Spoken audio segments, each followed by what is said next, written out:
Mirë se erdhe në botën ku askush nuk është i pafajshëm.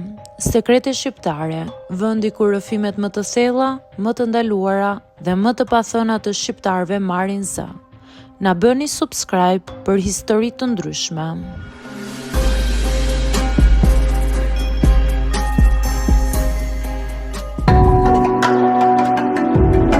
Jam 33 vjeçe dhe prej vitesh jetoj me një ndjenjë që nuk e kam pasur kur guximin ta them me zë të lartë.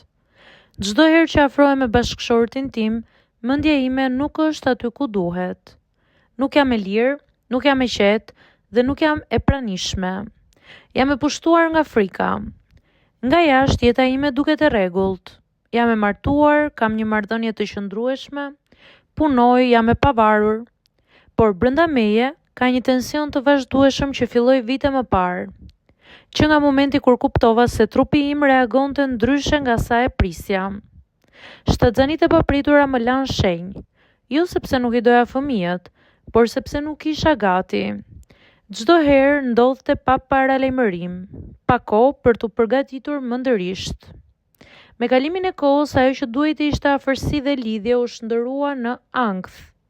Fillova ta shoh çdo momentin tim si rrezik, jo si afrim, por si mundësi që jeta ime të ndryshonte sërish pa më pyetur. Trupi im ngurtësoi, mendja më ikte diku tjetër. Edhe kur përpiqesha të qetësohesha, frika ishte gjithmonë aty në sfond. Bashkëshorti im e ndjente ndryshimin. Më pyeste pse isha e shpërqendruar, pse dukesha e largët. Nuk dija çfarë t'i thosha. Si t'i shpjegoja se problemi nuk ishte ai, por ndjesia se nuk kisha kontroll mbi trupin tim? Më është dashur shumë kohë ta pranoj se kjo situatë më kishte hequr kënaqësinë, jo sepse nuk isha e aftë të ndjeja, por sepse isha e mbushur me shumë frikë. Një frikë që nuk më linte të çlirohesha, të besoja dhe të relaksohesha. Vetëm kur fola me një mjeke dhe më pas me një psikologe, fillova të kuptoj se sa shumë e kisha shtypur veten.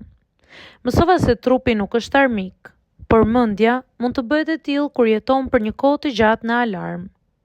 Mësova gjithashtu se komunikimi nuk është dobësi, por nevojë.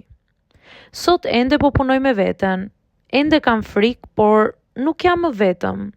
Kam filluar të flas, të kërkoj zgjidhje, të mos e lidh më afërsinë me panikun. Nuk është një proces I shpejt, por është I sinqert. E kuptova se kënaqësia nuk vjen vetëm nga trupi, por nga ndjenja e sigurisë. Dhe derisa të ndihesh e sigurt, asgjë tjetër nuk mund të jetë më e vërtetë.